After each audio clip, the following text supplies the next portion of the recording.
Hello guys, yun sir yun po sa inyo dito. Kaya experiment kami ng yung hotdog niluto namin sa init.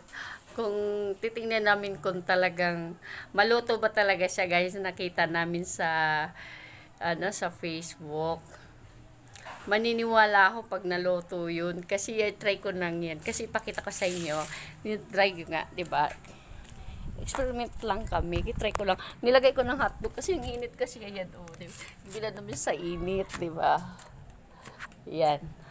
Init. Ayan, di ba? Ang init. Oh, ang init. Grabe init dito sa amin. Hello! Yan. Hello, baby. Ayan, may bata dire. Ha, ha, ha. Ayan. Silip-silipin ko lang kasi baka mamaya wala na. Kinain na aso yung ano. Baka mamaya kinain na ng aso yung ginagawa kong experiment pa. Nag-experiment ng hotdog na yung kawali nga binilad sa init at nilagyan ng manteka. At nilagyan din ng tawag nito, hotdog. Tingnan lang natin kung maluluto ba. Kasi kung maluluto, abay, believe na ako sa inyo kung totoo nga yun. Kasi parang hindi ako maniwala. Pwede ba yung maluto yun sa araw lang? 'Di ba? Mas maniwala pa ako pag yung may bulkan tapos ihulog yung itlog na luluto. Naluluto yun. Pero pag yung ganyan, hindi ko matry. Kaya nag-try ako eh. Nag-experiment ako. Totoo ba yun? 'Di ba? 'Di ba? Kaya ang bata nakatingin sa akin. Ting! Ayan, nandito ako sa bahay. Yan, 'di ba? Ayan. Ayan. Wow!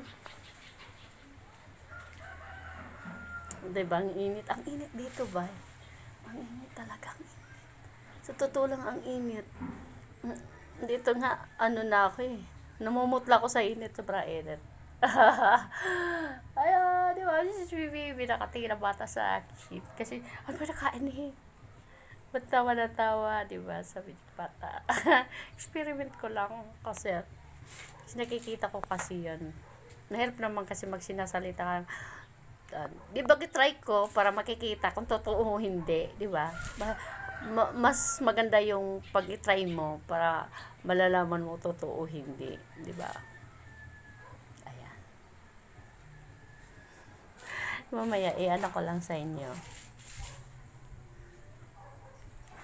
Kasi